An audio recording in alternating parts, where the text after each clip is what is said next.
All right, let's just keep moving here. Everybody, Sean!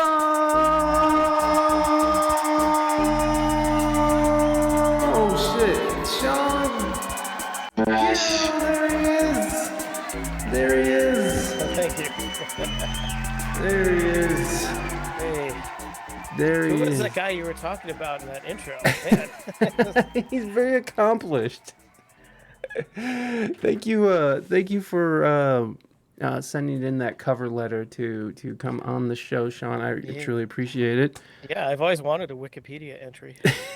I think we found it right here. I'll email it over. It's yours. Well, it looks like Twitch has finally slapped my hand. I've been censored again, but that's okay. You were streaming for a little bit, weren't you? I did, yeah. During the whole lockdown phase, I was looking for some things to do. So it's just a couple of times a week I'd get on and just kind of play some live music, acoustic stuff, or jam along with some tracks or whatever. Yeah. Yeah. It was fun. Yeah, it was fun, and then the world opened up, right? Yeah, things went back to normal. The year before COVID, I played with my jazz group. I played over 60 shows locally. And then like the year of COVID, I played 2. Yeah. So it's like, man, I got to do something. I'm going to go nuts sitting here. And that was one more than me. I think I played once, but it was awesome. It was like at a dispensary up in Michigan. It was wild. It was crazy. It's just like we were all outside and everybody was just high as fuck. It was great. It was a good time. Just promote Bud Light and Target. Twitch will love you. Naders. How dare you? You said you were out in Eugene, Oregon. I fucking love Eugene. Yep, that's where I am currently. I have moved around a lot, but I think I'll be here for a while. Yeah. Where were you before Eugene? 5 years in Denver, Colorado. Okay. And I grew up in Wisconsin, so. Okay, so you're like, I gotta get away from flat, and I gotta get to the mountains and live in the mountains. Yeah, that was good. I just keep going west, and I've gone about as far as I can go without a boat. So. Dude, you gotta. I get it, man. The Midwest is such a weird place. I'm from Ohio. I'm currently in Ohio, but I lived in California in San Diego for like 15 years.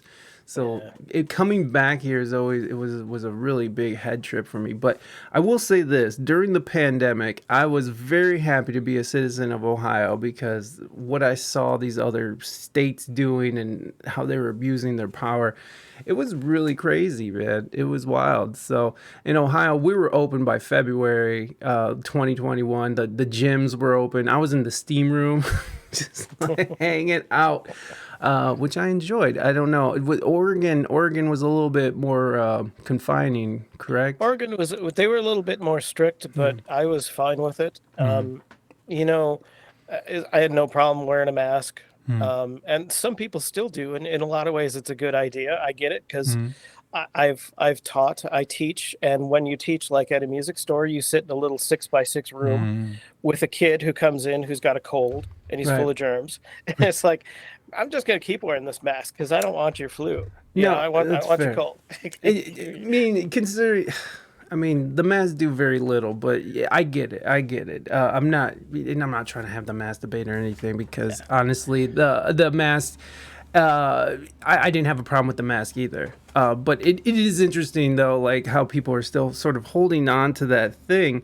That if you're in proximity of somebody who has germs, like germs can't just go right through that son of a bitch. It's like literally just it depends on what kind you're wearing, of course, how long you're exposed to it and all that. Obviously.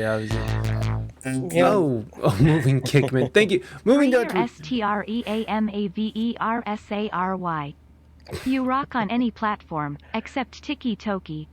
Thank you, sir. I appreciate that, moving Dutchman. I appreciate that. He's trying to get me to go to Kick because Twitch is an authoritarian hooker, which is okay. You know, they have their own platform and that's fine. No, again, I didn't have a problem with the mask at all. Like the people who were like dying on that hill was so ridiculous. But Eugene has like a very very special place in my heart because our van broke down there when me and my family were van lifing.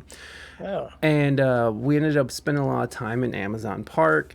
And there was what's the Butte? Is that one of the hikes up there? There's like Yeah, there's Spencer Butte there you and go.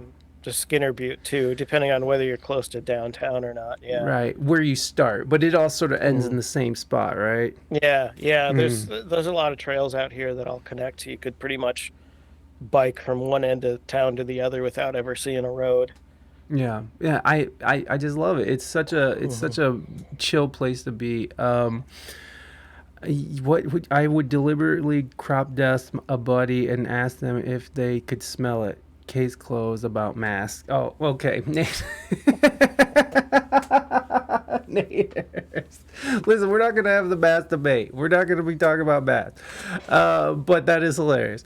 Uh, can you smell it? Yes. Okay. No. No. What really caught my eye with you is that you have this other side of you that's not so much of a musician, but um, like you're open to different ideas and like the futurist podcast and you do blogs about this and stuff. Yeah. Give me a little rundown about what your podcast was about, and then maybe a little bit more about your blog and stuff too. Yeah, the blog is kind of just a continuation of thoughts about the same thing. The blog is more like I write it when I feel like it. Mm-hmm. And the podcast, I really kept up with it for 2 years, doing it every week in and out and doing all that work. Um, but futurism interested me because it's the idea that you want to think about things farther than tomorrow or next week or the next election. We're talking 100 years from now, 1,000 years from now. Mm. And what got me into this, there's a group called the Long Now Foundation, and they're building a clock that will run for 10,000 years. Oh wow. And it's just kind of blew my mind when I heard about that, just to try to conceptualize someone 10,000 years from now going to where this clock is to see it, you know, and that's human, our sort of modern human history has only been around for a few thousand years. Right. We got a long way to go. We do, and if we don't end up destroying ourselves or getting destroyed by an external force or the Earth Mhm. itself is like shakes us off like fleas, like whatever happens. Yeah, yeah. I consider myself a cynical optimist or Hmm. a optimistic cynic or something, whichever way around that should go. I really hope for the best. I think we Hmm. have a lot of potential. I love thinking about the future, like a nice Star Trek future where we can go out into the galaxy. But if it all goes to shit, I will be totally not surprised. It doesn't be not surprise. But it wouldn't surprise. Yeah, I mean, there's so much working against us. Even our creation as living beings on this planet was almost sort of this very happenstance towards it. If you think about it like that, I mean, other people who want to believe that God made us and all this stuff, oh, that's a totally different thing. Not hating on that either. I don't know Mhm. what happened, but like, it's definitely we're definitely a precious being that made it against all odds, and we're still sort of chugging along with that as well. Yeah. Our ability to try to understand the universe it's a precious thing that we should do everything we can to preserve and keep going as long as we can. I remember one of my favorite authors, Arthur C. Clarke, wrote once that either we are alone in the universe or we are not alone. Both of those are equally terrifying. And it's kind of like that idea of someday finding out one way or the other. you know. Yeah. No, that is weird, and that brings us on a couple things. But I got a question from the chat. They got Yeah, a question for you. Have you heard shoot. of the pyramid being built in Germany, one piece every 10 years, and it will be finished in 3183? Oh my God, The pyramid. No, I have not the heard about the that. That's time interesting. the time There pyramid. there is a piece of music being played in Europe, I think in Austria or Germany, that will take 600 years to finish. Oh Jesus. That sounds like a classical musician's dream right there. That's Yeah. hold on. Okay, hold on, let me bring you on Ah, here. okay. Is the time pyramid. This is getting harder to do only because the drugs are kicking in. Hold on. Uh there we go. I did it. There you are. Um so this is the time pyramid. And it's called Zeta Pyramid. I don't think that's the right accent. Germany could do it in a day. You better settle down, Naders. Um, so wait a tell me about this piece of Hmm. music. What is it now? It's called As Slow as Possible. It was written by John Cage, who is a kind of an avant-garde musician, and it's a piece for an organ, and they will put like weights on the organ keys to make them sound out. Oh, And it just the notes just there's no defined length of time that this is supposed to be. Um, you said John Cage, right? John Cage, as slow as possible. Yeah, As there slow it as is. There you go. possible. The wiki, and it's Yep. going down in Germany. Yep. Yep. Germans, man, they're just They're into their steadfast. long-term planning, I They guess. are. They are. They really like it.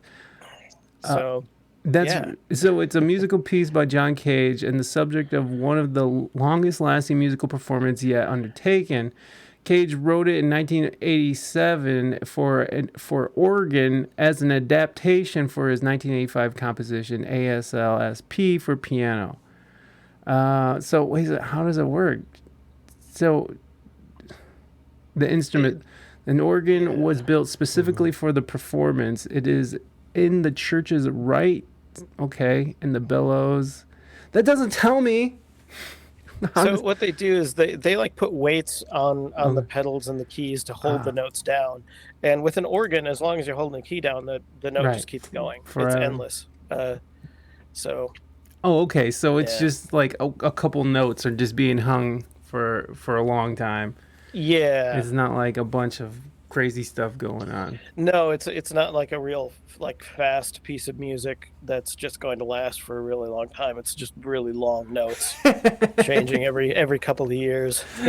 Well, there you go. There it is, everyone. John Cage making history yet again.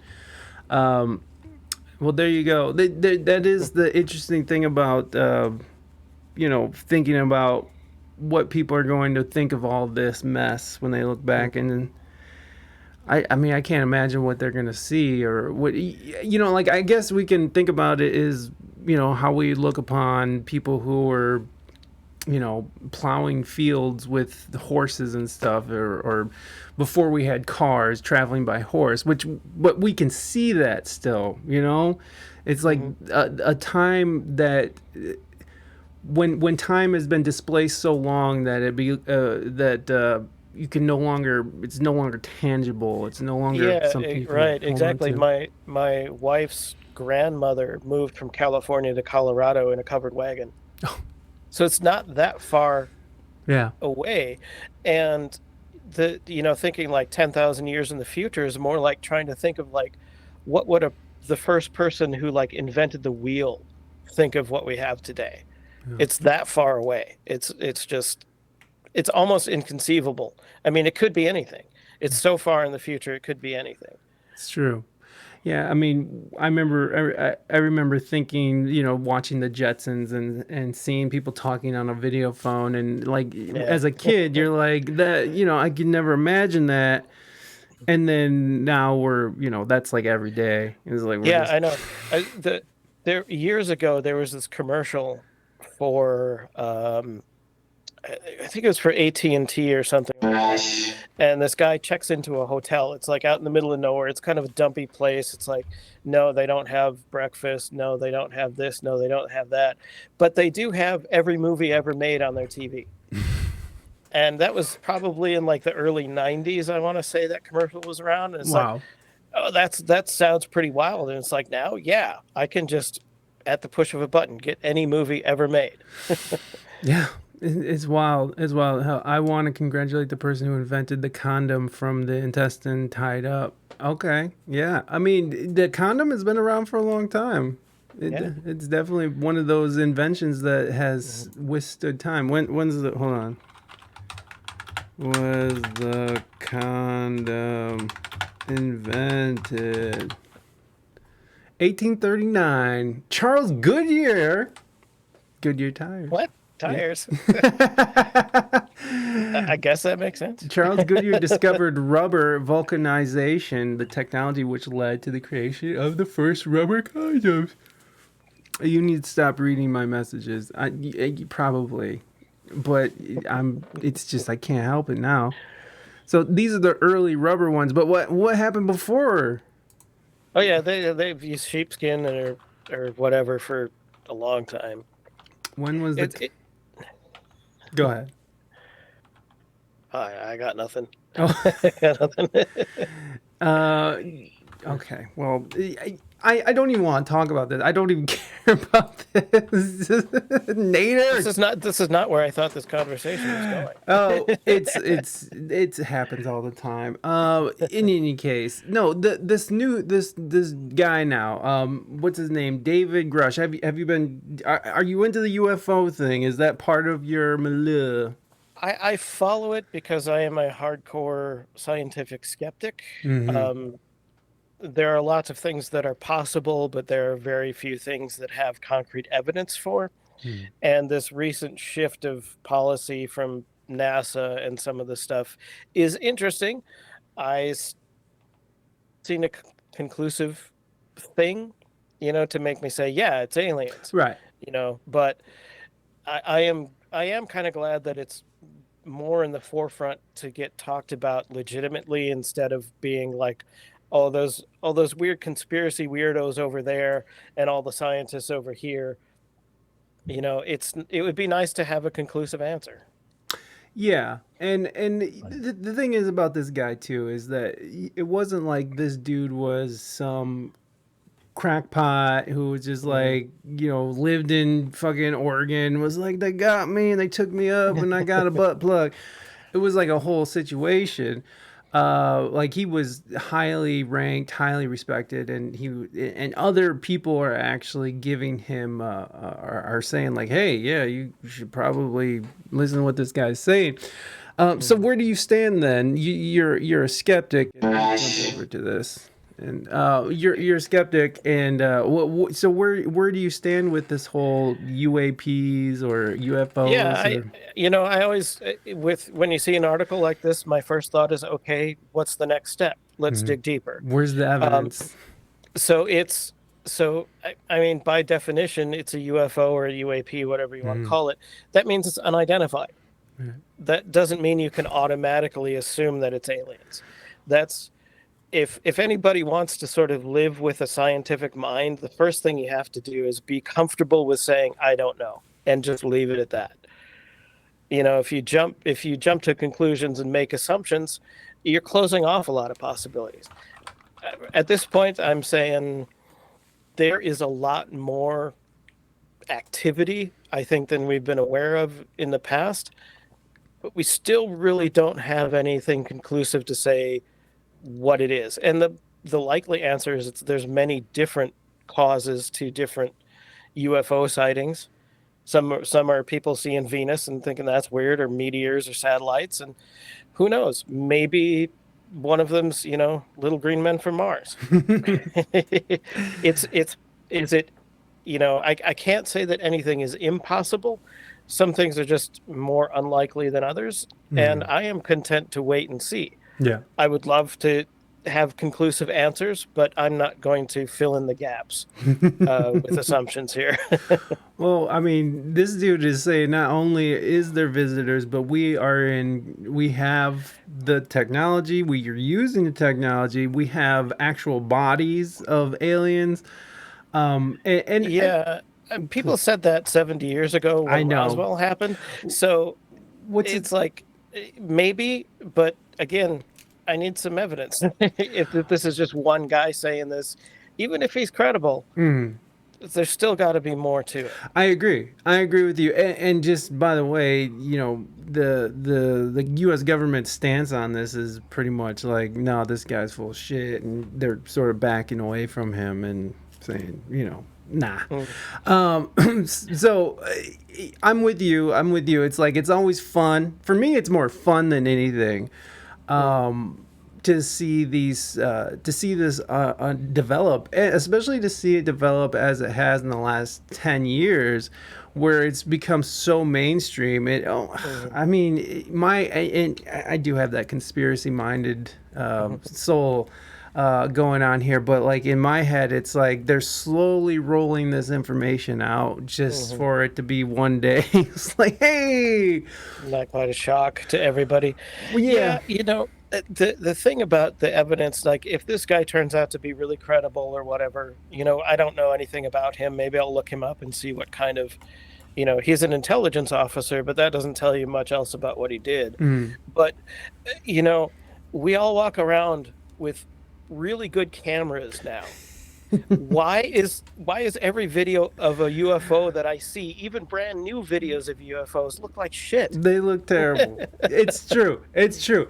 Yeah, like I agree with that. It's why don't we have actual, proof of these things, and we keep Mhm. seeing these lights floating around, or it's like no one's been able to sort of capture it, perfectly as you Yeah. would think, but Yeah. then again, these objects that we see can, defy Mm, gravity, mhm, defy the laws of gravity and mm. stuff. So I can Yeah. imagine that it's not going to be easy to capture. Yeah. And I think a lot of these things that are coming out, they were classified.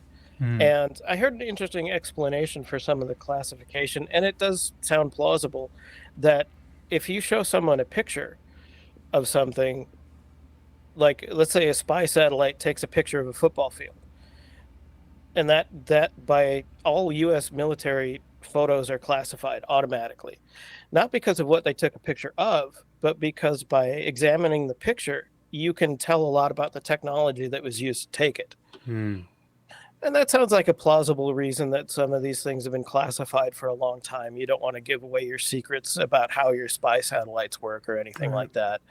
So, I guess the point of that is, there's always so many layers to all of these things. And I think these days people have a really difficult time with everything being immediately in your face on the internet, of taking the time to go through those layers and waiting patiently for more information.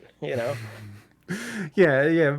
No, we're right to the Reddit threads. Like, oh, this Yeah. is it. This is gonna blow the lid off of everything. Yeah. Yeah. Well, sounds like Big Pharma wanting 75 years to release their findings on the vaccine.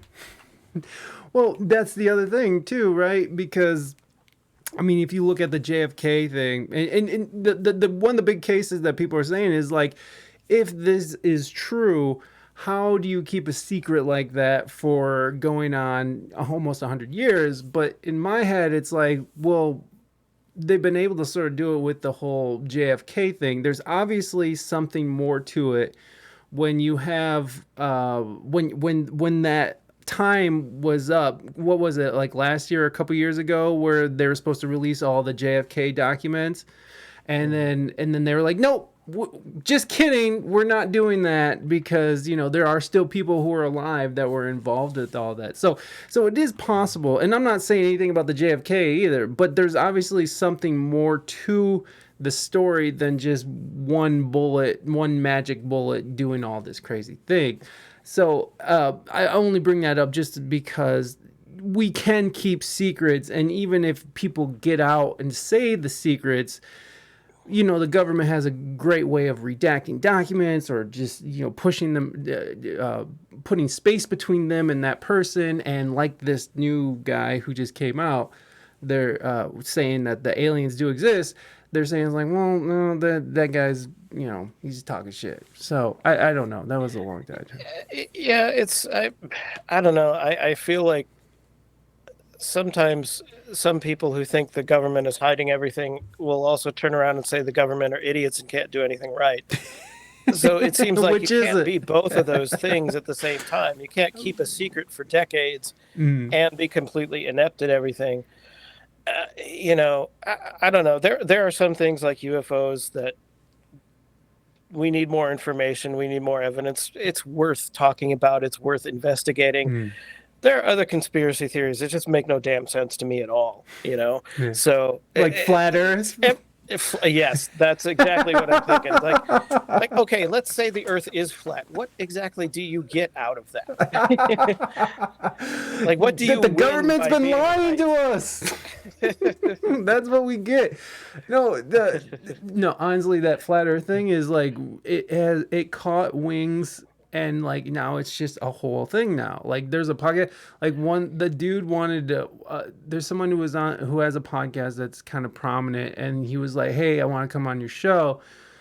And I'm just like, well, I have no interest in that because it's so stupid. Like, how do you even make a podcast about the flat Earth? How do you even release like a weekly, or how do you get so much content? Like, I don't get it. We've been through this, friends. We've been through this. Wait a second. Hold on. What did you say? Is there something you can do when you see a friend slipping into rabbit holes like chemtrails and everything? Well, see, I think that kind of relates to this too, right? Because kids are on the internet and the interwebs, and they're looking up. They get involved in these chat rooms and these threads, and it's like the Earth's flat. I don't know, Sean. Maybe you got a good. I don't know what a good answer to that is. Yeah, it can be kind of a slippery slope for some people too, that they'll go down that rabbit hole and think about chemtrails, and then the next thing they're all QAnon and thinking that the government is running a pedophile ring, and sometimes we laugh about that, but then some guy shot up a pizza place because he thought it's gotten to the point where it can be dangerous, where you get people into the right circles and they get radicalized to join a racist cause or something like that. Yeah. The best thing I can think of is seek out sources of information from a lot of different places. There are a lot of science podcasts and skepticism podcasts. There's one in particular that's pretty short. If you've got a friend who's into all this crazy stuff, say, hey, go listen to this podcast and, take a look from the other side. I'm willing to listen to arguments from multiple sides. And you kind of have to say, okay, who's got better evidence? Who's got a better perspective of saying, I don't know, and that's okay, or I'm going to assume something and fill in this information because that's the way I want it to be. I would like to be more of an education advocate, because I feel like a lot of this stuff to me is like, if you understood grade school science, you would not fall for these things, just because some of them are just utterly defy physics, or biology, things like that. There's all kinds of weird, like I'm really some of the other things that really drive me nuts are some of the medical things. Like, have you ever heard of structured water? No, but I've heard the things about water where they're like, even the or the, what is it called? Even the water that's that is alkaline water, even all that's bullshit too. But your body regulates your alkalinity and acidity to a very narrow degree. If you were too alkaline or too acidic, you'd be dead. You can't change that. And eh, this stuff is like, this came out of some weird research where this guy thought that water was reacting to emotions or something. I've seen that. And it's like, I don't know if you know anything about homeopathy. That's been around forever. One of the main ways that homeopathy is supposed to work is that water is supposed to have memory. You I put remember. something in it and then you dilute the water so much that none of the original thing is left, but it's supposed to have memory of that thing. So when you take it, it still has an effect on you. It's like, how does water even have memory? And even if it did, how much memory of other things is in that water? I might if I take a homeopathic cure for my headache, how much memory of like fish poop is in that water too? Yeah, how much sewer water is? Yeah. Man, how much was dinosaur poop? Yeah, how much dinosaur poop? But I mean, if you think about it on that level, I mean, because we only have so much water, and it all sort of recycles back into itself, Yeah. and the Yeah. air the same way. So I mean, in a sense, we are drinking dinosaur shit.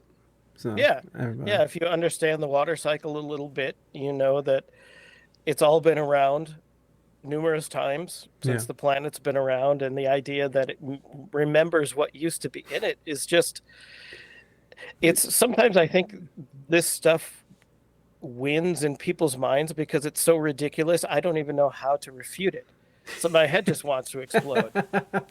Well, and Morby was asking if you had any recommendations on Hmm. like sources, but it's like it's hard to. Where do you even start if someone's just like, yeah, the Earth's flat and Hmm. chemtrails, man, and it's like, oh shit. I mean, Yeah. you can point them to like you could point them to NASA or you could point them to a government sanctioned website, but then it all comes down to Mhm. it's like, well, they're lying, obviously, like that's the whole thing. So it Right. all sort You of can gets you can always buried. move the goalpost, right? Yes, the goalpost is in constant is constantly being moved to a new spot, and Mhm. you lie. It all comes You're down right. to Yeah. that. You Yeah. lied. Right. So, Right. and you like, I don't know. It's funny because at some point, science sort of runs into that thing too. Science sort of runs into that dead end where they don't understand. Like you can break down a quark, or I'm sorry, you can break down an atom and quarks but like we know there's something more in there, and at some point we're just like, I don't know, we don't know what it is, and I don't know. To me, there's always just like there's always that we always sort of kick the can down the road. It's like, well, it's a lie, or it's God, or it's this, and man, the drugs are really kicking in, folks. Mhm. This is happening. But yeah, I don't know. To me, there's always going to be somebody's going to be like, well, it's this then because fuck you. And we get that in culture right now too, right? Like we get that in this sort of culture war that's going on, against trans or race or Mhm. gays. Like there's constant moving the goalposts, and you'll see this when anybody's sort of backed up against the wall, and it's like, well, how can this be that? Like how can a fat person be healthy? And it's like, well, you're racist. So don't you ask me that. It's sort of, or they'll move the goalpost and be like, well, you see, you could sort of, if they're healthy and they work out a little bit, it's fine. It's like, unfortunately, that's the big one for me is the whole fat Mhm. one. The people Well, it's being interesting fat. that you should bring that up because that's something I've dealt with over the years. I'm a bigger guy, Yeah, me too. and there are things about like taking care of your health and being thin are not the same thing. I agree. And there are um, there's been some pushback recently on the BMI measurement for people's weight because it was basically just made up. You know, Yeah, there are things, I think sometimes science shoots itself in the foot, especially in the medical field, yeah. by saying, listen to science, science gets answers and stuff like that. But then there are things that we don't know, and even scientists will fill in those gaps and make assumptions or just Yeah.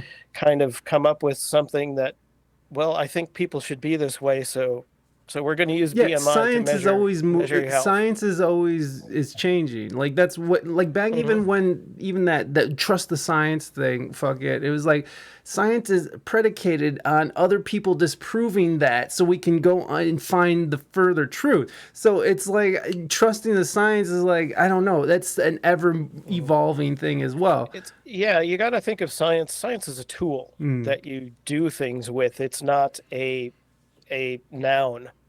Science is a verb, not a noun. Yeah. You know. Yeah.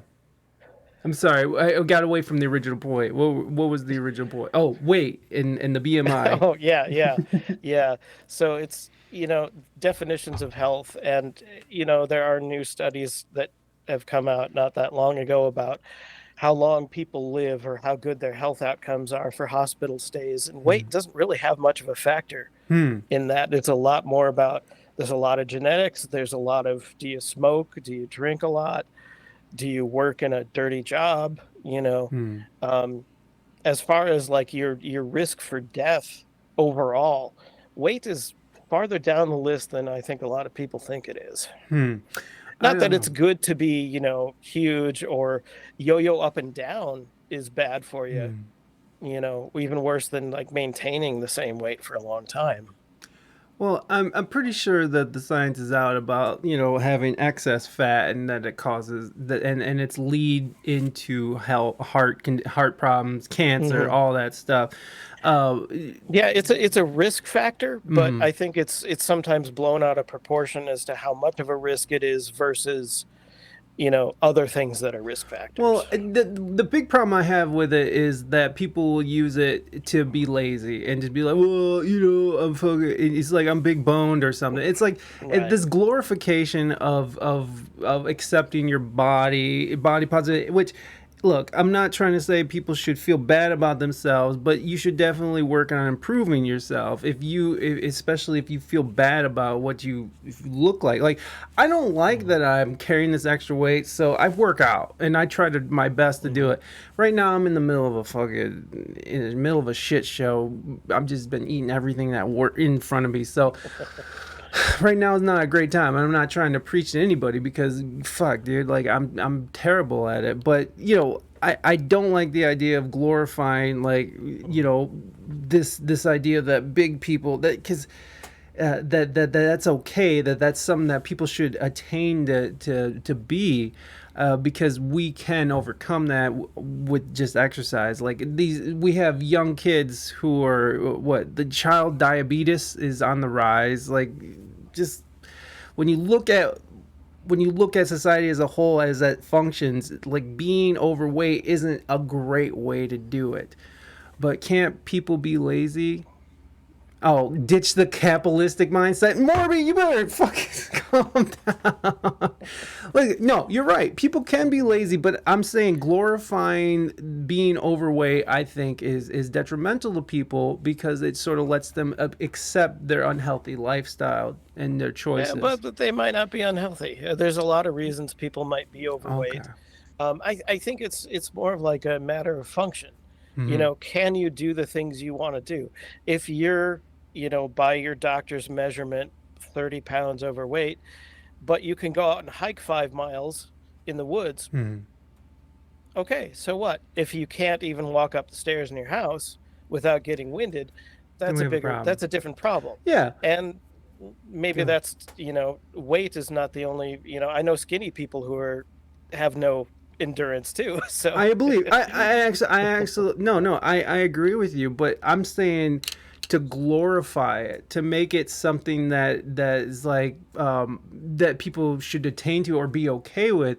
I think that's what I get upset about is that yeah, yeah, but that's people are understandable, people are free to do whatever they want. And it's only because I'm a fat guy. Like I've been fat my whole life. This is something that I've struggled with. That I've lost 100. I've gained 100. I'm on my way back up to gaining 100 again. So, for me, it's personal. And Yeah. I am totally all about people doing their thing, but it's just like Lizzo, and well, I don't know. Well, standards of beauty change. It used to I'm not be, saying you anything know, about beauty. I'm saying to glorify it like that it's the thing to do is wrong in my but opinion. isn't that what beauty is? What we choose to glorify? I mean, in a pop Sure, culture sense, in our, sure. we spent most of my life sort of glorifying the stick thin Ugh, supermodel, yeah, and that's not healthy either. no. So the whole our sort of that's more of a cultural issue than a Mm. health issue. Well, I think that is cultural, and we have a sick culture. I definitely think that our culture here in America is sick. Like we're fed in that way, and here comes Morby with the capitalistic. We were fed this capitalistic mindset where it's like thin and these cigarettes will get you laid, or these this perfume is gonna make your tits bigger, or whatever it is. It's Yeah, yeah. always sort of thrown in our face. But again, I just think that, like, I'm pretty sure that the science is out that having excess body fat is not great for your system. But maybe you're right. Maybe you're right. Maybe I'm missing things. I'm I, not. I, I I'm, think, I mean, yeah, you're probably right. It's not great for you, but it's probably also not as bad. And it's all on a sliding scale, hmm, too. And the more we learn about the human body, the more we might find genetics play a bigger role than we even understand that they do now. Maybe one person can be 100 pounds overweight and they'll be perfectly fine until they're 95. And another person is like the ideal weight and they drop of a heart attack when they're 50. hmm, There's, yeah, weight is definitely a health factor, but there are a lot of other things that go into that too. It's not nothing in life in general is ever like a single issue. yeah. I agree. I agree. And we always end up.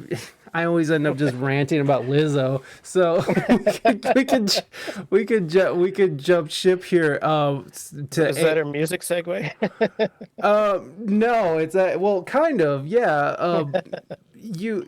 What pops in my head right now is fuck, dude. You've edited audiobooks. How fucking Yeah. daunting is that? Like that sounds awful. It sounds like the worst It fucking. Go ahead. it depends. I've worked with some authors who um, do their own editing, Mm-hmm. which makes it really easy for me because then I'm really just finalizing the files and mastering them so they pass the tests that Mm-hmm. the Audible and the other companies use to put your audiobooks out for sale. Um, if I have to go through and edit them and cut out the ums and the ahs and the coughs and the Mm-hmm. pauses and stuff, that can be super tedious. And it all kind of depends on who's reading it. Some of the people I've worked with are really good readers and they don't make a lot of mistakes. I've had other people who will do things like they'll read a line like 3 times and then tell me to pick the best one. And I'm like, That's a different pay grade, folks. well, when I get into those spots, usually I'm being paid by the hour, and I Mm, gotta say, okay, you know, I try to lay out for people up front. The editing takes the most amount of time, and if your reading needs a lot of fixing, it's gonna take a long time and it's gonna cost you. And if they're hmm. fine with that, then I guess I am too. Yeah, yeah. Why not? Um, If you're paying yeah, I for mean, it. yeah, I mean, I would say in general, if I have to do like kind of an average amount of editing to somebody's audiobook, it takes me at least twice as long as the book is long. Mhm. So you like your typical audiobook is probably about 6 to 8 hours long, and that would take me, 15 hours to edit. Wow. So, that's kind of like, hell, if you're willing to pay for that, then all Yeah. right, let's go. Let's go. No, I agree, man. Like, so how would you go through and like and just start picking out the parts, like the ums and the oops and the flubs and stuff? Mhm. How do you run through it? Do you have a way that sort of expedites that process? Well, this is always going to be done with a copy of the book. Mm-hmm. I haven't worked with anyone, like I have never met anyone who's like I'm just doing audio, because that doesn't make sense. So I have a written copy, like a printed copy of the Right. book, so I follow along with what's supposed to be there. And I can usually start out pretty quickly. You get used to what things like ums and ahs look like in the waveform when you're editing. So I can actually visually scan through a chapter of a book and go, okay, there's a spot, there's a spot, there's a spot. So I can hit all those pretty quickly. So it's maybe not as bad as it seems, because people usually, if they do something like that, they'll take a big pause too. So, your kind of voice waveform is all Or they'll squiggly. do a click And or then something. the best ones, when they'll sit there with a clicker, and if they screw something up, they'll click it. So there'll be this big pop in the waveform, so it's easy to find. So that cleaning up the little bits like that is not really too bad. It's really when I have to start to get into like editing the actual text that they read that's really tedious. Right. And having them be like, well, choose the best take. And it's like, okay, I'm not going to sit here. Well, I guess you will if they're going to pay you, right? Yeah. No, well, now I know that there's I know that now there's these plugins, AI plugins now that sort of can go through and pick out certain things and close the gaps. I know there's one for podcasters I saw. Excuse me. But I don't know. Sort of making a hard left here to AI. What do you think that? Do you think that you think that that is a job that an AI bot could do, like editing books and stuff like that? I think eventually, probably not even that far down the road. No. Because I can even imagine very easily how that would be done, because all you would have to do is feed the bot the text from the book. And here's a and PDF. Tell it, here's the audio. Make sure that audio matches this text. I'd be definitely out of that work for sure. Are you still currently doing that? Yeah, I've done 6 or 7 over like the past 3 years. So they pop up every once in a while on the some of the freelancer job sites that I frequent. Mostly what I end up with is like independent authors who are doing everything by themselves. They're doing all their own recording, they're self-publishing, and they just either don't want to do the tedious part themselves, or they just need help getting that final version that will pass inspection for Amazon. Yes. They have programs that speed up the process and find the misreads. They already do. Okay, well, I'll have to find one of those. Raina is a audiobook reader. What do you say? Narrator? She does. Narrator? She does audiobook. What if we found out the Beatles use AI for their music from Roswell? I don't even know how to respond. Yeah, what do we do with that information? I guess I don't know. I guess it doesn't make the music bad. No, Music's it doesn't. Still great. No, it doesn't. So here is create your audiobook in just 10 minutes. So you can just now feed your book into audiobook.ai. They just do it, but do they edit? Like, that's the real thing. Is this something that reads the book for you? I think so. You just give it money. You give them money and you feed them the PDF, and it. There's a whole video here. I'm really curious about these kinds of things to see how good they actually are. Oh yeah, me too. King of voice talent. All you have to do is upload your book to audiobook.ai. So let me do this. So you can be involved too. All right, so there we go. Then let's bring this bitch back here and let's do it. Imagine turning your book into an audiobook in just 10 minutes. Now you can using audiobook.ai for 10 times less than paying a voice talent. All you have to do is upload your book to audiobook.ai, select a voice from over 30 natural-sounding voices, and in 10 minutes you can download your audiobook. And the voices sound just like me, because guess what? I'm a synthetic voice on audiobook.ai. Bitch, you got us! Now, for free. Imagine turning a book into an audiobook in just 10 minutes. Well, so this is exactly why I have to be such a jack of all trades. Because every time I turn around, AI is taking your job. Something's taking my job. They're taking my job. Oh shit! No way, it sounds like her. Dude. I would be interested to see if this thing can. How emotionally adept is it? If we feed it something that's very dramatic with lots of yelling or something, can it, or does it just kind of give a pleasant read through the text? Yeah, I would like to hear some samples. Yeah. Audio AI read audio book. You're good. That's a good.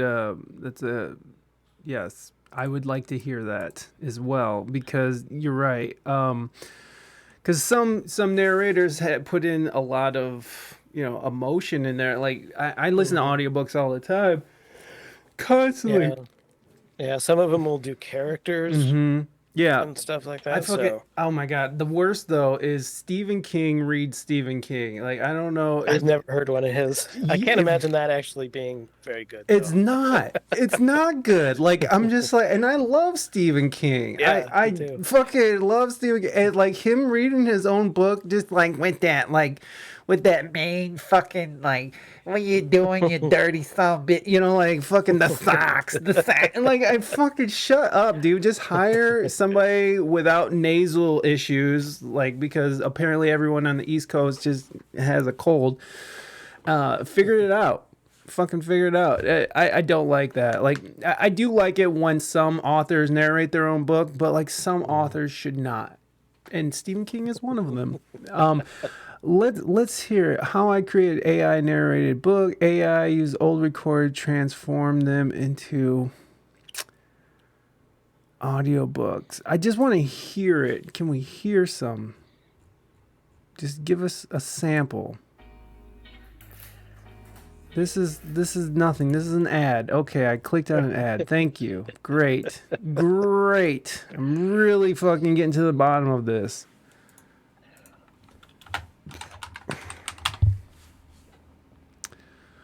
I guess I'll click on this one. I don't know. This is Twit.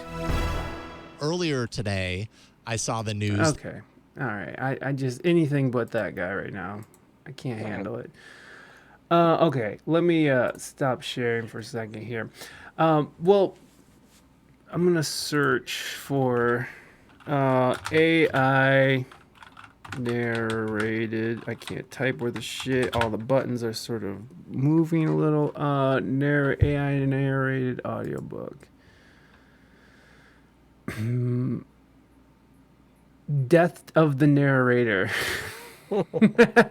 Everyone's out of work, everybody. Go fuck yourselves. Well, I mean, and when you think about what AI is doing, the funny thing about AI is that everyone predicted like the manual labor, right? First, those will be the first things to go. But for whatever reason, no one was like, oh, but it won't take like white collar jobs either, like, or it won't take artistic jobs. Like no one thought that, or I'm sure there was people thinking that, by the way. I'm just generalizing. Yeah. But like everyone's just like, well, truckers aren't going to have a job no more. And what what about the service industry? I mean, you look at in Houston, they have a McDonald's that's completely autonomous. Right. I mean? This came up a lot when I was doing my podcast. Like 2 years ago, before ChatGPT blew everything up, it was all about the automation and the robots and the self-driving cars that were going just over the horizon. And that really, it hasn't really happened yet. Like you say, there's some restaurants with robots and stuff like that, but the semi trucks that drive themselves, those are, if they ever get on the road, it'll be Tech decades giant yet. Apple has Yeah. quietly It's it's definitely going to be like the sort of intellectual white collar middle management stuff that goes first. Yeah, For like sure. I mean, ChatGPT is doing like fucking lawyer jobs. Ah, man, my vocabulary is diminishing by the moment. It's taking they're doing they're working out documents. I've seen it do like the guy was like, give me I need a plan. Write me a plan for a fucking a big box development out in Minnesota, and I need all the legal requirements involved too. And here it is. They have this proposal all typed up, and even includes like all the local laws that are involved and like everything that you need to know. And it's like we don't need lawyers anymore, or I mean we Yeah. do, but It- you yeah. know. Sometimes these kinds of things come up, and there have been different versions of this, sort of disruptive technology over the years. And a lot of it is, this is just a tool, and it depends on how well you can learn to use the tool. And whether it's good or bad is irrelevant. It's here, and people are going to use it, and I've dabbled with it. And what I've learned about AI in my own work so far is how you prompt it matters a lot. And Yeah. you actually have to get really good at writing your prompt, Right. and asking the right question. Yeah, I've- people I've- sell prompts. Like Yeah, people turn that into a business already, where they're just like, "Here's the best prompts, $20, please." I've dabbled a little bit in trying to get it to write lyrics, Hmm. and they've been terrible. Terrible lyrics, yeah. They've been like like shit that I wrote in 7th grade. Oh yeah, you know? we've been doing AI raps. I've been having it write raps about Toledo, and I'll rap it out. It's just terrible. It's horrible. I do want to hear a little bit of this. No, I think you're right, man. But I think that good or bad, yeah, it doesn't apply, but the outcome is what people are afraid of. And if you have millions of people who are without work and existing, what do you do with those people? And what's that guy's? I always Noel Navari of Havari. He calls them the useless class. He literally calls them. So you have elites out there, and this is somebody who's like in the WEF, and I'm sure you're familiar with the World Economic Forum and all the fun things that go along with that fucking weird Darth Vader motherfucker. But he's like one of the guys, Novel, I can't remember, Harari. He like, so you're talking about the elites are referring to a majority of human beings out there as the useless class. And then so what do you do with the useless class? And it's like, that's what Well, if we're lucky, maybe this is finally the thing that breaks capitalism and gets us to pull our heads out of the money pit ass that we're in. Well, yeah. I'm through one of the things that comes up a lot in futurism is ideas about like universal basic income Right. and things like that. And like, I would love it if robots and AI could do most of the jobs, if we also at the same time learn how to transition our society where people just get to spend time with their families and see the world and work on their music and their art and whatever they actually really enjoy doing. But we probably won't, because we're not really good at doing that kind of thing. No, it'd probably just be more like slums and like fend for yourself, and and the elite get everything, because that's what capitalism is, and it works. And I'm not trying to shit on capitalism, because to some, to some respect, capitalism has gotten us this far, which, good or bad. But it's not really true capitalism, is it? Like what we live in. No, it's more of a like a what is it? It's more we keep. Please. Well, I think that we're in an oligarchy. Yeah, that makes sense too. People will say that about Russia, but they won't say that about America. But it's the people with all the money have all the power. Brought to you by Pfizer. Fuck you. Pay me. Yeah. Yeah. You're saying oligarchies? Yeah. So yeah, it's so capitalism maybe could work if everybody benefits. And if But it was true everybody's not. capitalism. Yeah, Yeah. because we're so quick to bail out these fucking companies, and you know, like the sickest thing about the whole pandemic and all these checks that were being written, that the people got a very small percentage of that money that was allocated. Most of that money went to keeping these big corporations going.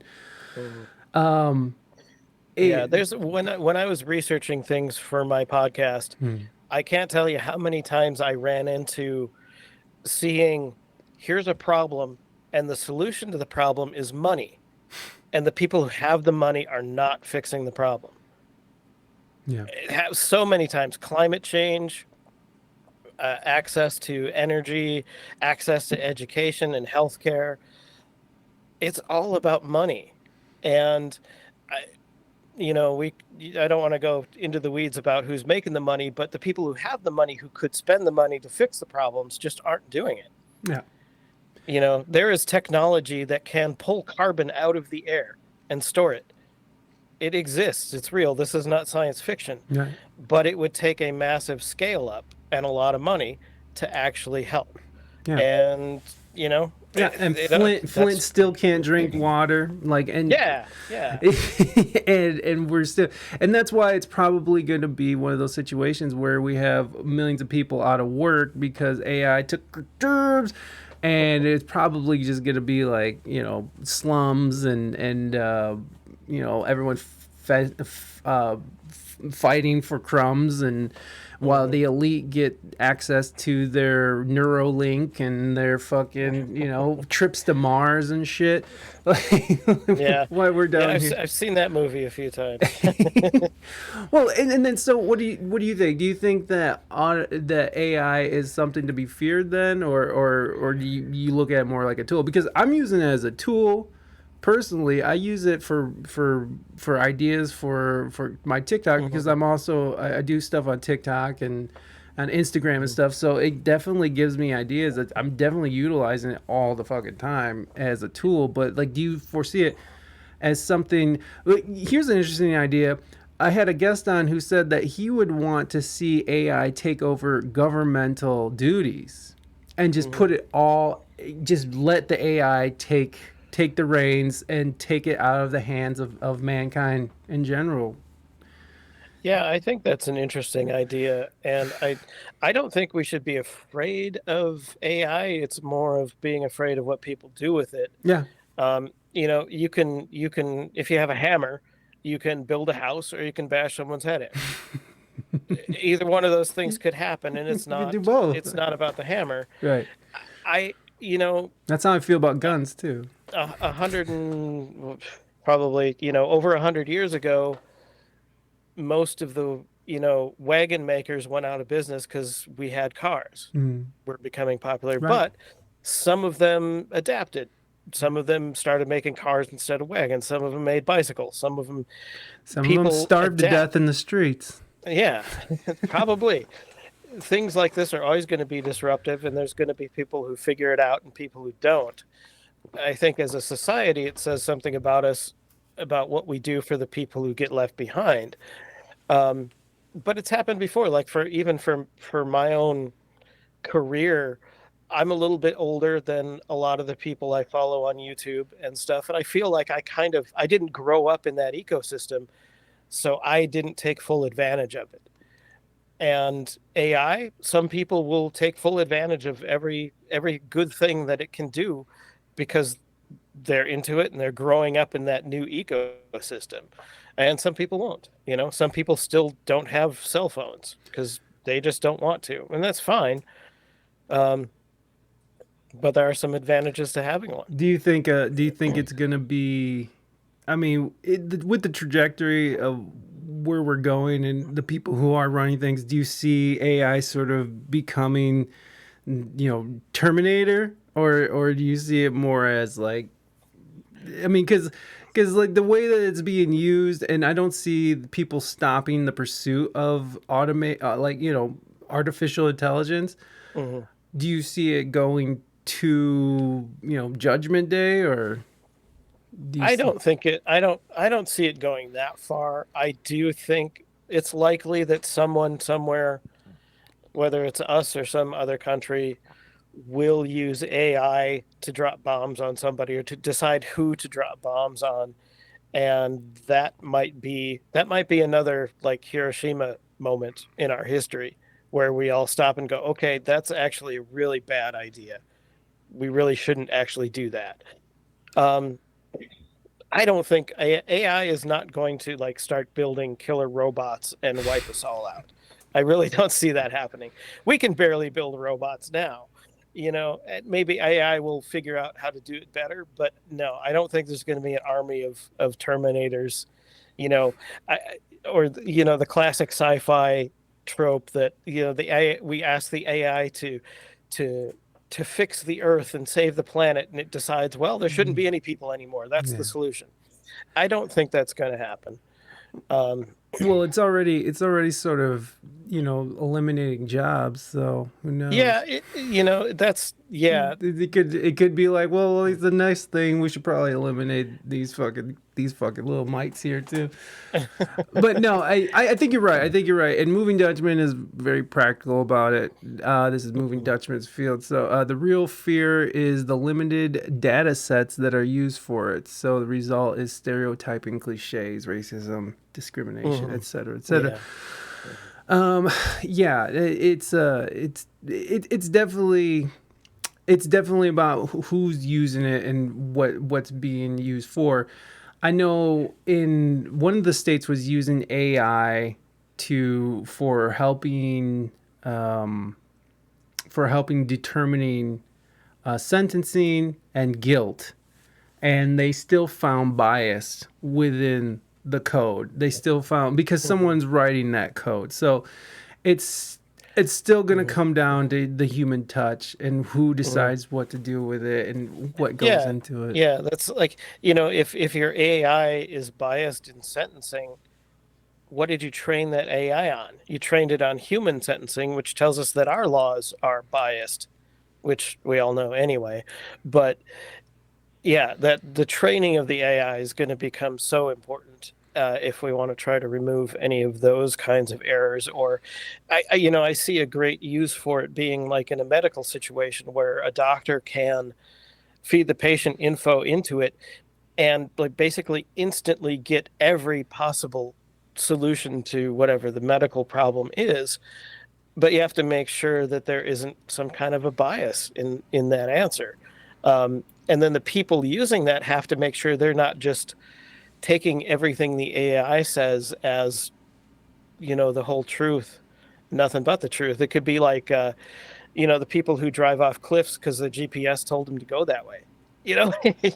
Sometimes you just gotta pay attention to the road. You can't just follow your Google Maps. That shit's hilarious though. Even when people are like, oh. I just think of the Office when Michael Scott's is like, turn left here, and Dwight's like, no, it's a fucking river. He's like, I'm doing it. But that's what people do. Tokyo figured out their subway issues by using mycelial network. I heard about that. Yeah, where they modeled it after how the mycelium grows and stuff. I don't know how they applied that. I'm not an engineer. I do want to hear how this AI stuff is. Let's hear this shit. Let's hear it. Hold on, let me see. It was amazing. I lay there listening. Oh wait, you can't hear nothing. Let me get you going here. I think that's right. Yeah, we got it. Boop, boop.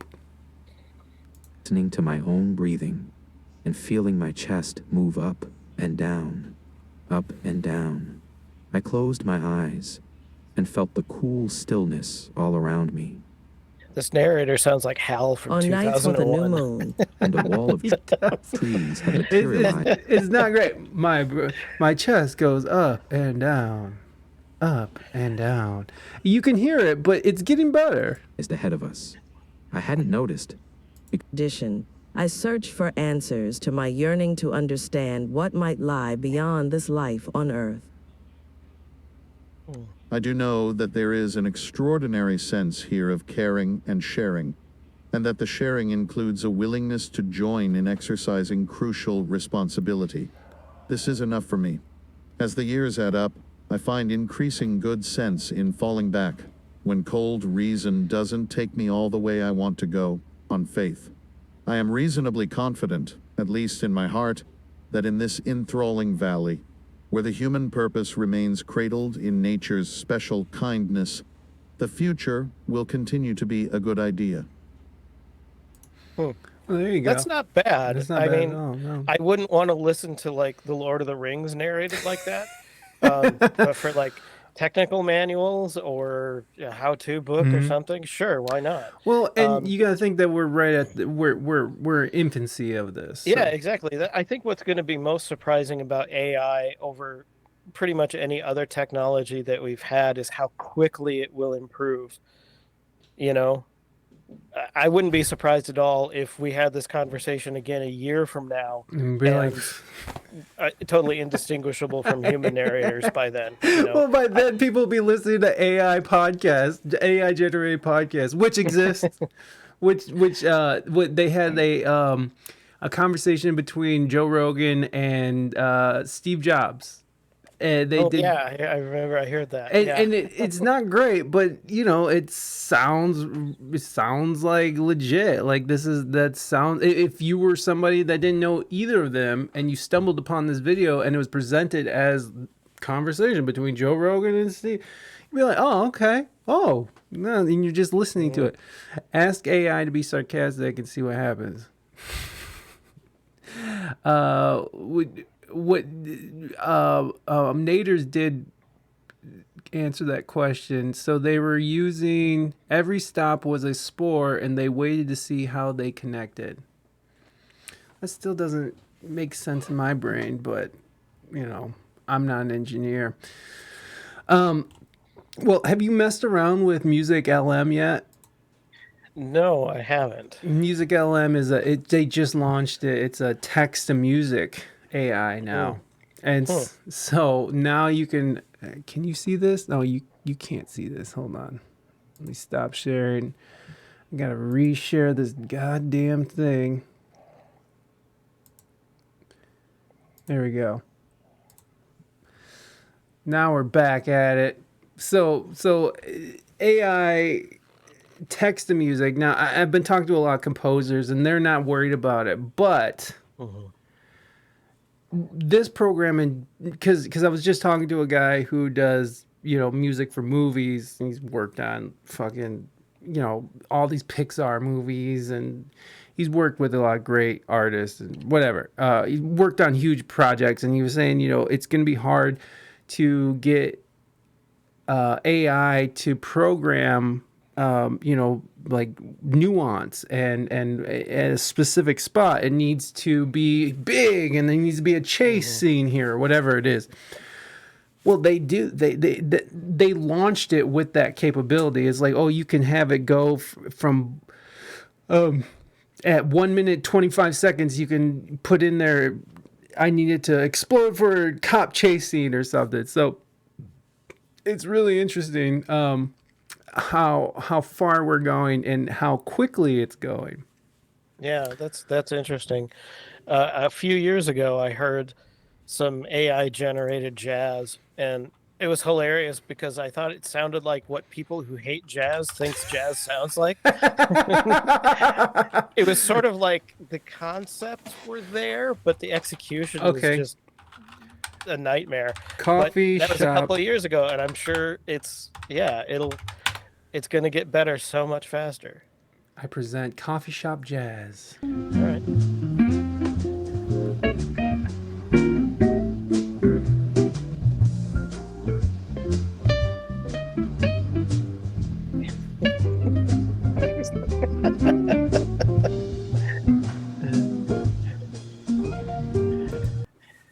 I mean, well, the rhythm section kind of knows what it's doing, but the soloist is, I don't know what that guy. he's just going in wherever he feels like it.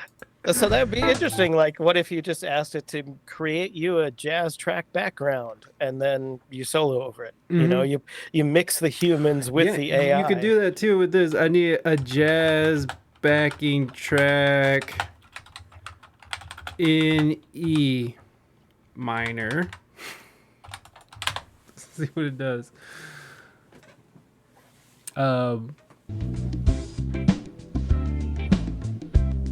Okay, this definitely doesn't sound like E minor. No, it's more of a funk thing too. Yeah, this ain't jazz. It's not bad, but I am amazed at how quickly it came up with that too. Yeah, isn't it wild? Yeah. It is AI about how it is AI about it how you ask it. How dare you? Hit me with the AI elevator music. Let's go. Let's see it. Vader music. Let's see. You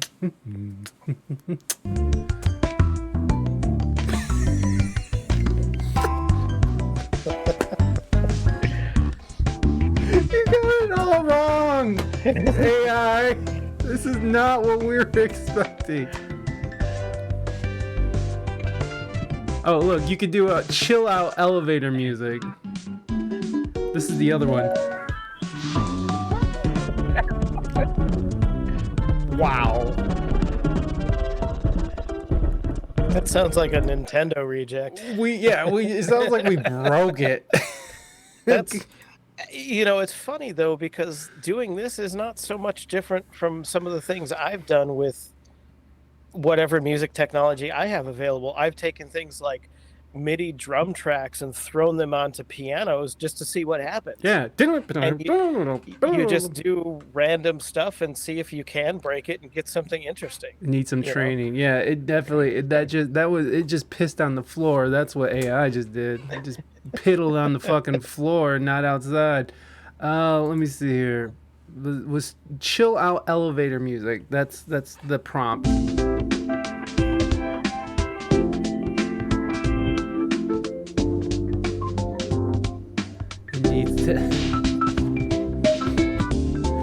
You know, I haven't heard music in an elevator in probably 15 years, but that does sound like something you would hear if you got put on hold by your insurance company. Yes. Let's see. Hold music. Let's see what it comes up with. Hold music. What's one of your band names?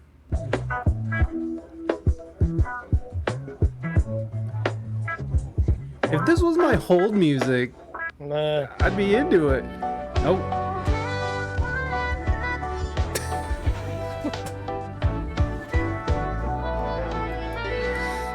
Make Cisco hold mute type beat.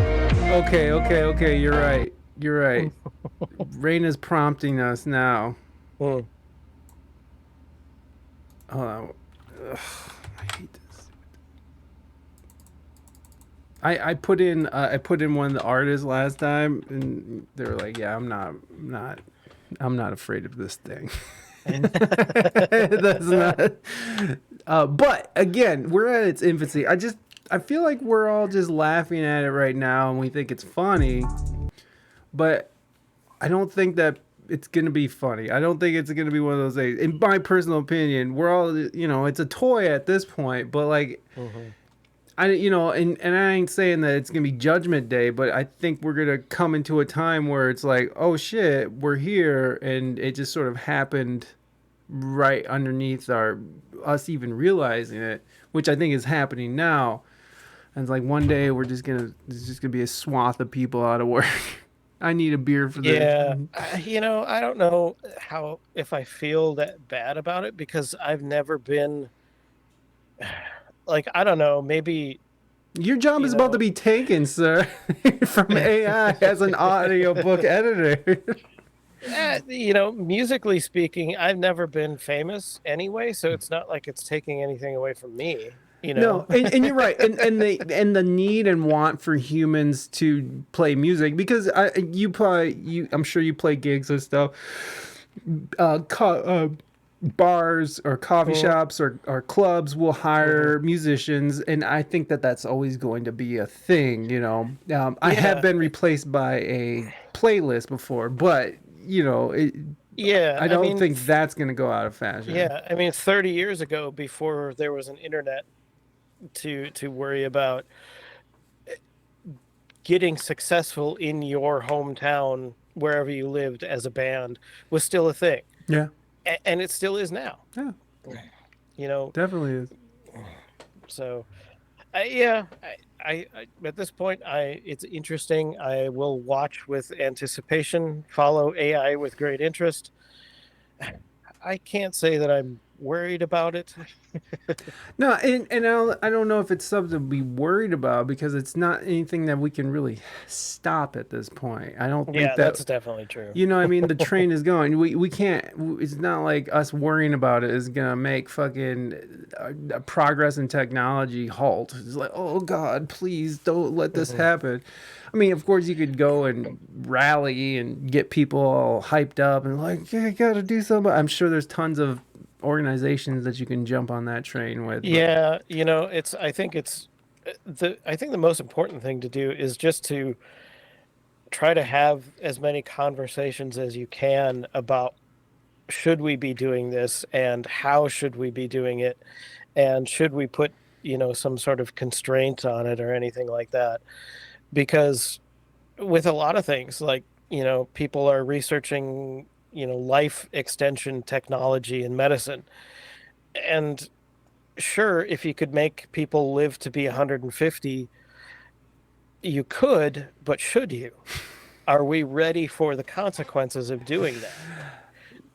If AI gets good enough to create all of our entertainment media for us, should we? And if we say yes, we should, we need to also have all the other conversations that go along with that says, okay, what do all the people do then who used to make this stuff?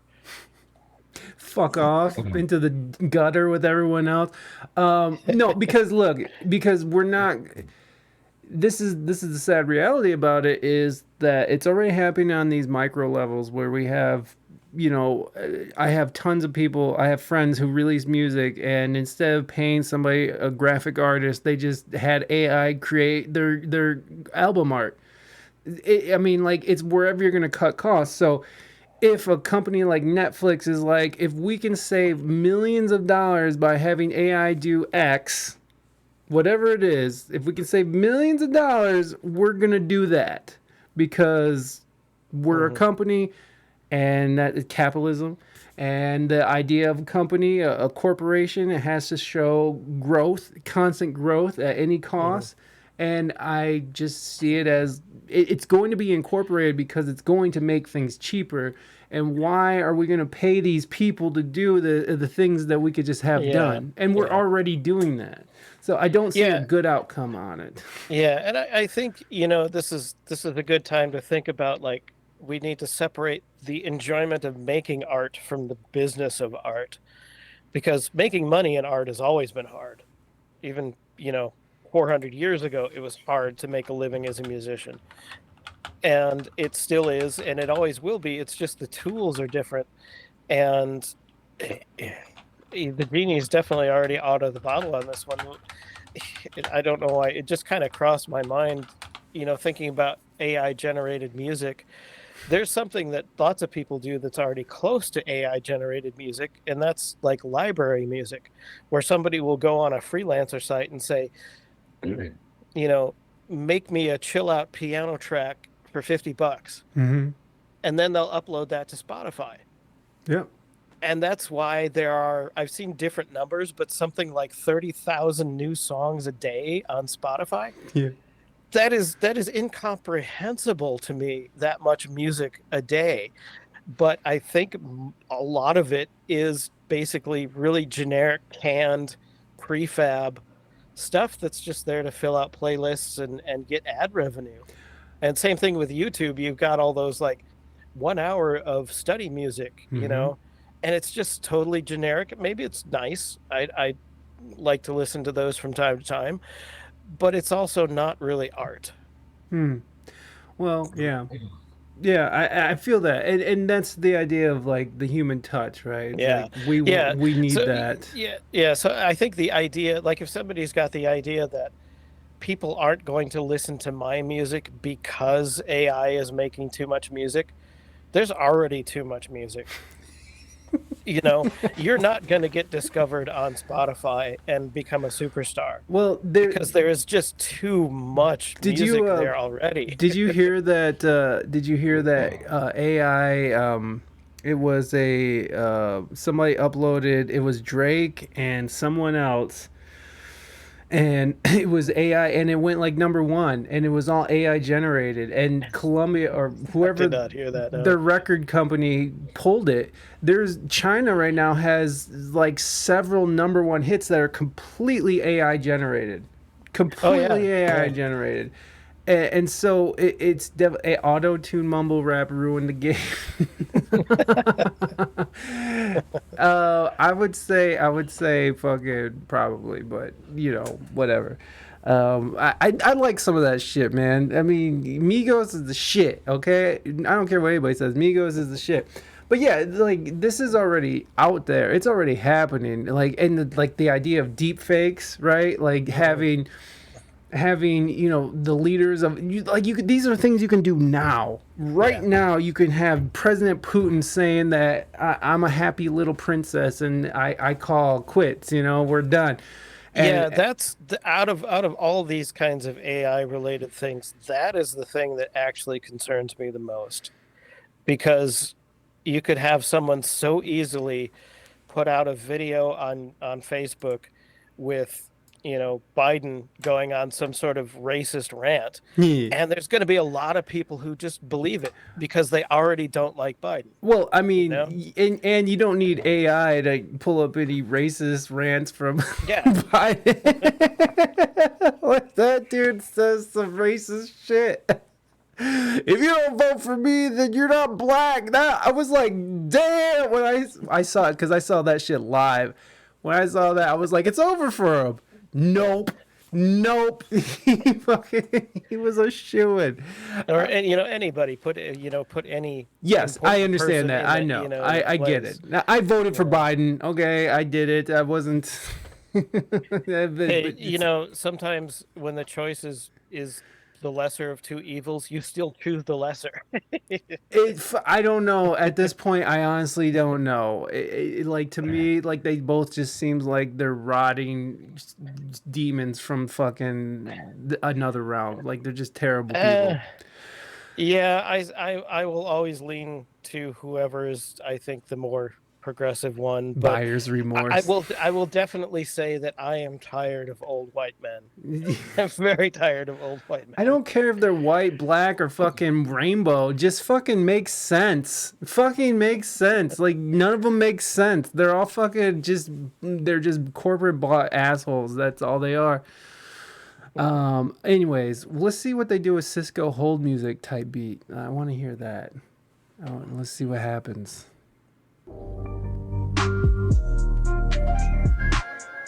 There you go, Raina. This is what they're doing.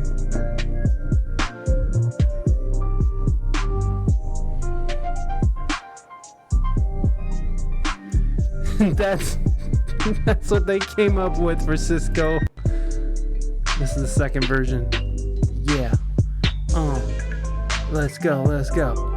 Banger, banger, banger, banger, banger. I'd take mean tweets for $2 a gallon of gas. Naders. The classic line. Classic Naders. I wonder if this AI generated music is a little better at things that are more formulaic and mathematical.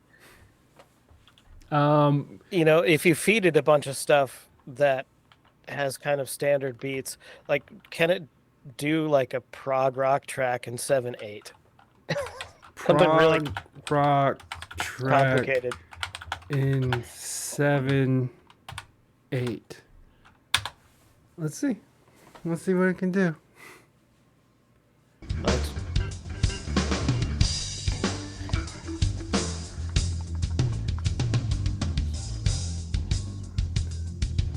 I suck at this.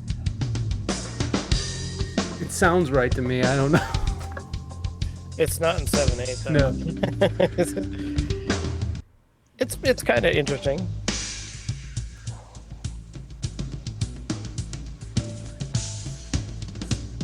This is not.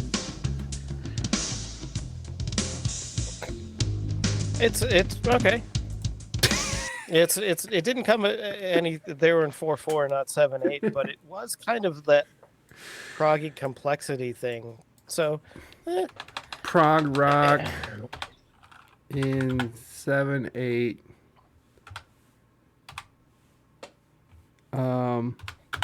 With all glockenspiels. No, flutes. This is with flutes. Let's just see what it does.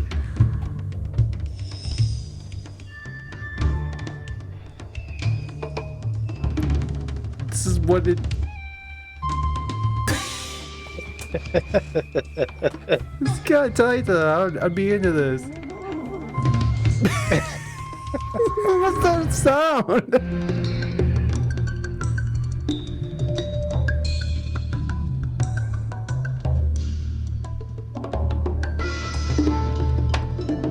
I mean, I'm vibing, baby. I'm vibing. I'm in it. Do an ELO type vibe. Electric light orchestra type song. Watch out, Jethro Tull. What? Coming for you. Let's see. Oh, oops, can't generate audio for that. Okay, is it because does it think it's copyrighted or something? I think so. Some things it won't do. Oops, Yeah. can't generate that. That's lame. So wait, Jethro Tull. Just oops, can't do that. Oops. Fucking see, I hate AI when it tells me those things. Oh, that sounds mean. And it's like, fuck you. Just do what I'm telling you.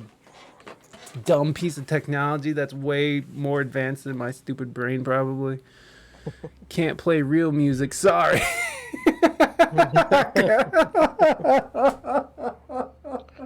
Can't play real music.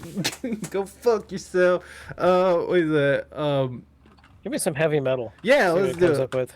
Let's go. Heavy metal. Heavy metal. Let's go. I want to hear distortion.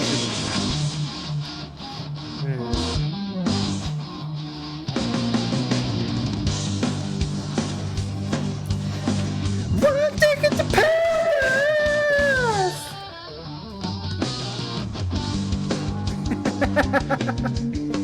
It's quite a riff. Come on, come lift the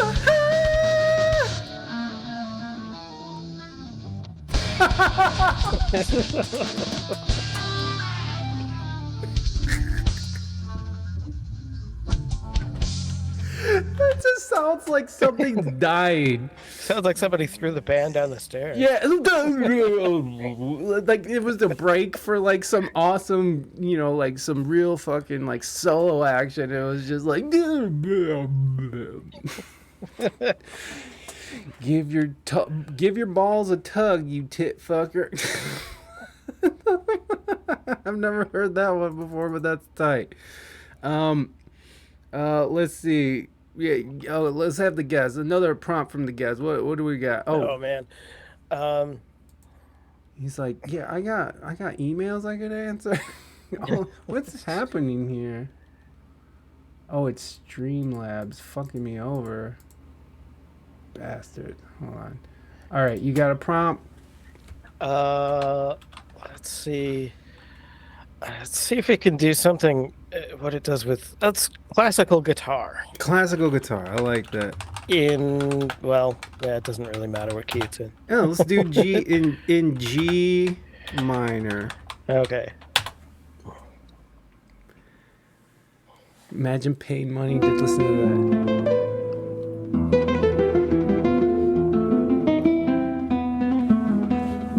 Oh, that's not bad.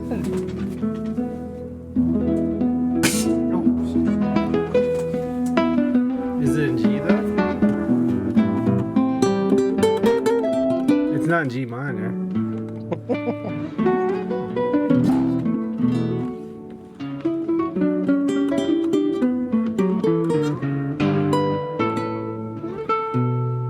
I think it's a B.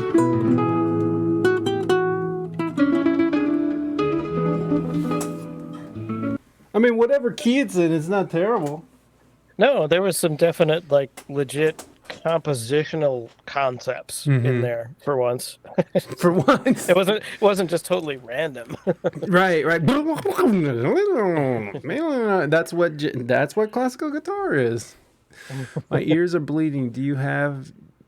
What have you done, Mike? Oh, I just exist and people's ears bleed, all right? That's just how it happens. I interjected myself into a conversation I shouldn't have at work the other day, and this lady was like, she's like really talking about divorcing her husband. She's like, he sent a text to his friend that says, now I'm going to pick up all the bitches with my new truck, LOL. And she was like, this is cheating. Like, in her head, this is cheating. He's going to fuck other bitches, and the only reason why they bought a new truck was so he could pull bitches. And I'm just like, dudes are pigs. Like, did you not know that? Have you ever heard of the game Smash or Pass? Like, you not know how disgusting we are? And she had no idea. And her other friend was like, no, men don't talk like that. Real men don't talk like that. My man, I was like, I guarantee your man does exactly what you think he doesn't.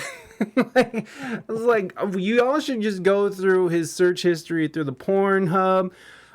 You have no idea how gross dudes are. Like, just dudes are gross. And I know it's a sweeping generalization, but in my opinion, I've texted my friend stupid shit like, yeah, where's the hose at? And like, I'm married. I have a child. You know, like, there's no way. But my wife knows me. It just, to me, that just says like, you're really insecure and your marriage is probably not going to happen very good. Ziggy, thank you so much for the 3-year love. I appreciate you, my friend. How are you? Good morning. I hope everything's going well for you over there. Yeah, anyways, that was a little sidetrack. But yeah, AI, it's fun, right? You could just wiggle and biggle through it the whole time. So are you primarily a guitarist? Do you play other instruments? Yeah, guitar is my main instrument. That's what I studied formally. I also play bass, piano, ukulele, percussion.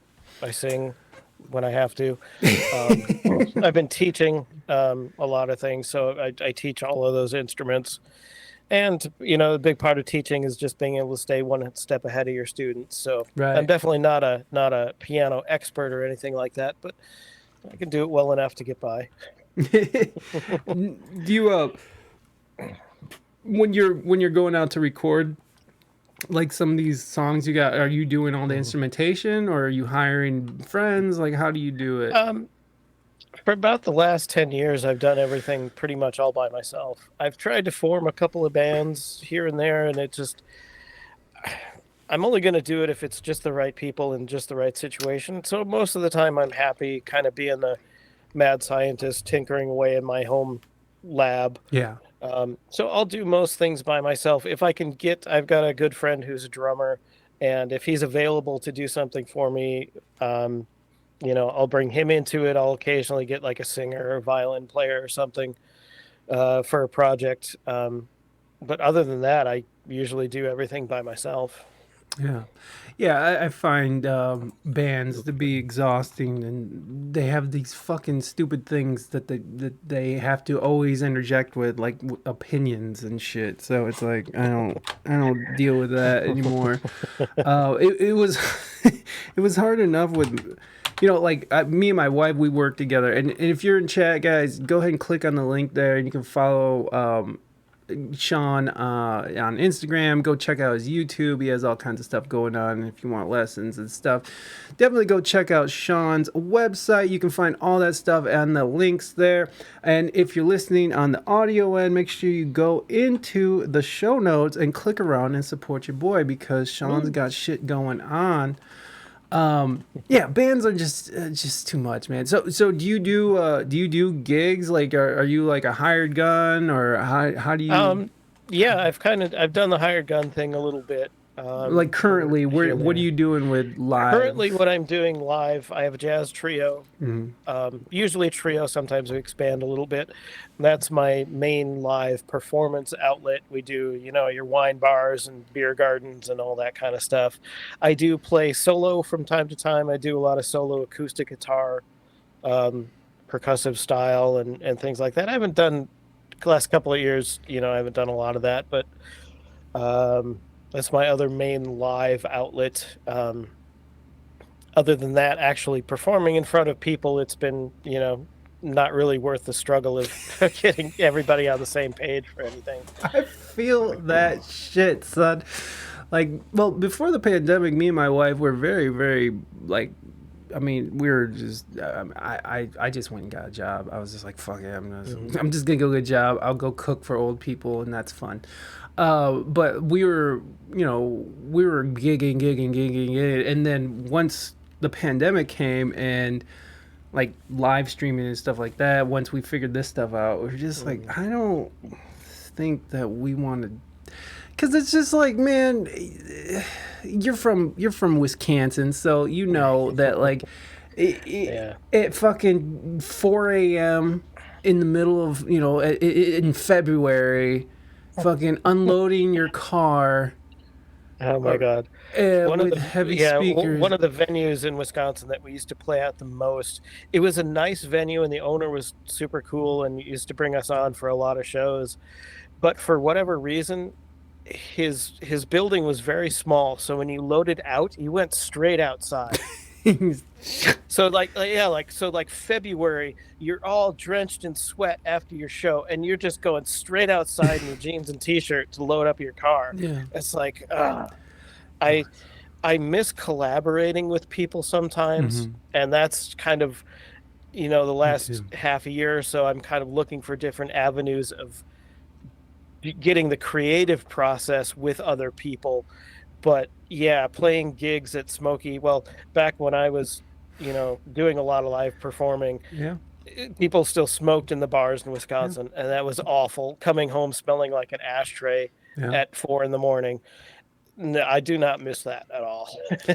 Yeah, no, that's it's kind of shitty, but it's I do miss the like you're saying, the collaboration. Mostly I miss the jam itself, like the like being in a crowded room and fucking everyone's cooking and fucking just like rip roaring and everybody's on point like that. Fuck, there's just nothing that can come close to that. Like, I've had a lot of fun here on streaming and other avenue, even like acoustic, doing acoustic gigs are fun and stuff, but like there's nothing like, just a fucking drum set and a bass player and whatever else, just having that live instrumentation there and just, oh my God, I miss it a lot. Yeah, I know in this day and age, there's a lot of people who have their entire careers on Twitch and YouTube, and good for them. That's great. But there is a part of me that's a bit snobby and says, like, if you don't play live, you're not a real musician. How dare you, sir? I know. How dare you? I'm getting over it, because the world is. I'm an old man now, so that kind of shit's Greta's calling you out. How dare you? How dare you? Greta's calling you out, sir. No, But the live jam is what I miss the most. I don't miss fucking hanging around a bar in between sets or before the set. I don't miss fucking fighting through drunk people to get your equipment out. I don't miss fucking driving home at 3 a.m. and when you have a young child who's going to come kick you in the balls at 7 a.m. Like, it's just, no, I don't miss any other part of it. Yeah. If I could just walk on stage, jam, and then walk and go home at a reasonable hour, okay, I need to get my full 8. I would really like that, but that does not exist. It is an experience that I think everybody should have. Yeah. You should definitely do that. Yeah, you know, play with other people in person. Shredding in front of people is the shit. Sean, is there anything that you want to promote or anything before we let you go here?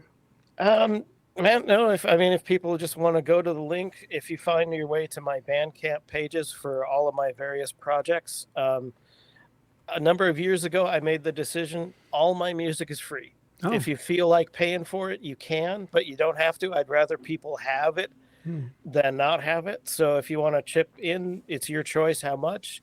Go check it out. And if you just want to take it for free, by all means, feel free to do so. Yeah, he does other things. He doesn't depend on your goodwill to fucking eat, all right, kids?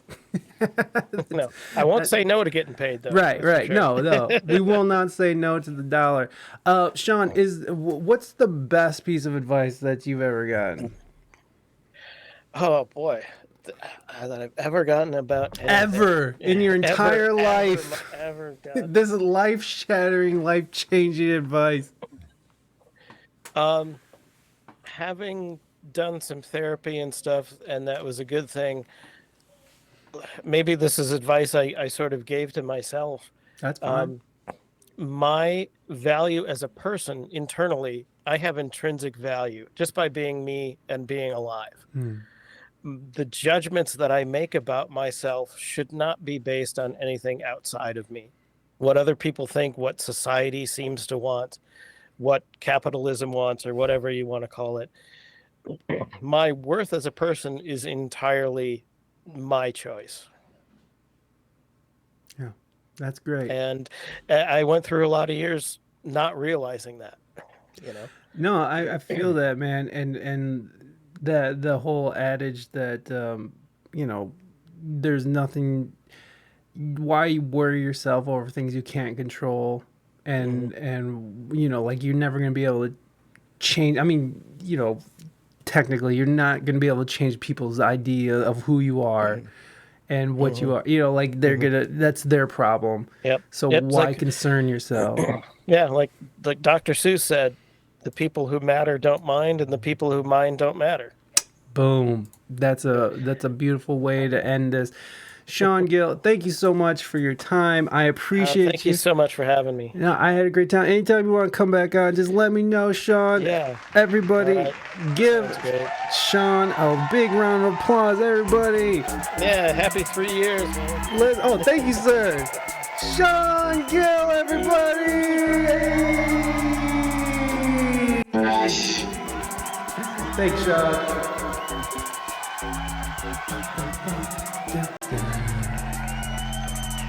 There goes Sean, yeah. There goes Sean Gill.